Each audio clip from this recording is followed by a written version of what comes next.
வணக்கம். இன்றைக்கி என்ன செய்ய போகிறோம் அப்படின்னா, நம்ம சூப்பரான ஒரு பூண்டு குழம்பு தாங்க செய்ய போகிறோம். செட்டிநாடு பூண்டு குழம்பு. வாங்க எப்படி செய்யலான்னு பார்க்கலாம்.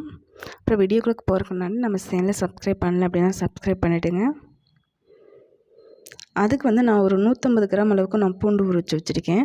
சின்ன வெங்காயம் ஒரு 20 வெங்காயத்துக்கு மேலே உரிச்சிட்டேன். 2 தக்காளி, மீடியம் சைஸ் தக்காளி, கொஞ்சம் கருவேப்பிலை. நீங்கள் பூண்டு குழம்பு செய்யும்போது கண்டிப்பாக நீங்கள் சாம்பார் வெங்காயம் சேர்த்து செஞ்சால் தான் டேஸ்ட்டு நல்லாயிருக்கும். நம்ம ஒரு நெல்லிக்காய் அளவுக்கு புளி ஊற வச்சுக்கலாம்.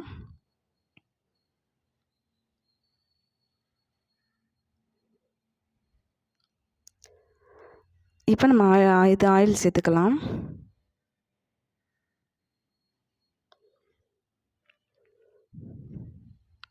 ஆயில் நல்லா சூடானதும் கொஞ்சமாக கடுகு பொரிஞ்சது கொஞ்சமாக வெந்தயம் சேர்த்துக்கலாம்.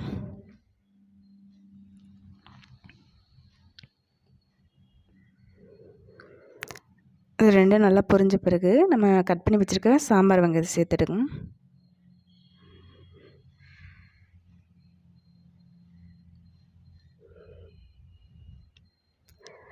இப்போ சாம்பார் வெங்காயத்தை நல்லா வதக்கிடலாம்.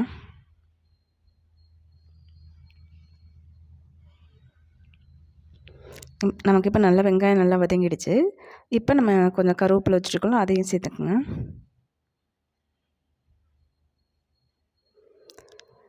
இப்போ நம்ம பூண்டு உரித்து வச்சுருக்கோம், அந்த பூண்டு சேர்த்துக்குங்க.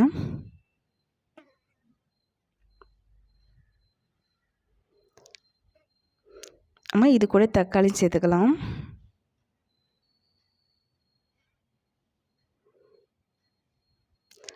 தக்காளி நல்லா வதங்கட்டும். தக்காளி வேகமாக வதங்கணும் அப்படின்னா நம்ம உப்பு தக்காளி வதங்கும் போது சேர்த்துட்டோம் அப்படின்னா வேகமாக வதங்கிடும்.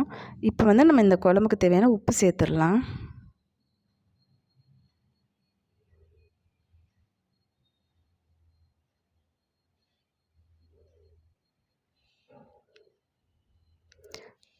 இப்போ நல்லா வதக்கிடலாம். இப்போ நமக்கு நல்லா வதங்கிடுச்சு. நான் இதுக்கு 3/4 டேபிள் கரண்டி அளவுக்கு மிளகாத்தூள் சேர்க்குறேன்.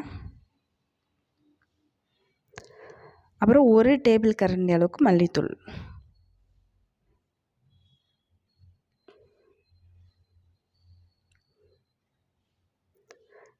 இதை நல்லா எண்ணெயில் நல்லா வதக்கிடுங்க.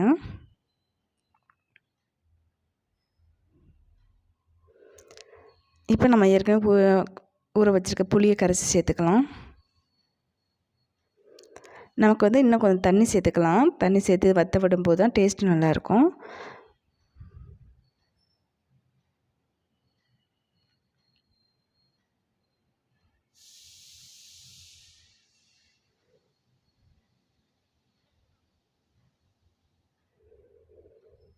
இப்போ நல்லா ஒரு கொதி வந்த பிறகு நம்ம மூடி வைக்கலாம். இப்போ நமக்கு நல்லா ஒரு கொதி வந்துடுச்சு. இப்போ ஸ்டவ்வை சிம்மில் பண்ணி வச்சுட்டு நம்ம மூடி வச்சுடுங்க.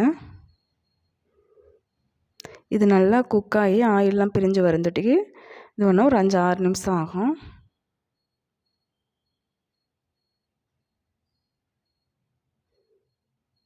இப்போ 6 நிமிஷத்துக்கு மேலே ஆகிடுச்சு. சூப்பரான பூண்டு குழம்பு ரெடி ஆகிடுச்சு பாருங்கள். இந்த அளவுக்கு இருக்கட்டும். ஏன்னுட்டு நமக்கு ஆறின பிறகு நமக்கு இன்னும் திக்காகிடும். அதனால் எப்போவுமே குழம்பு இந்த அளவுக்கு இருக்கட்டும்.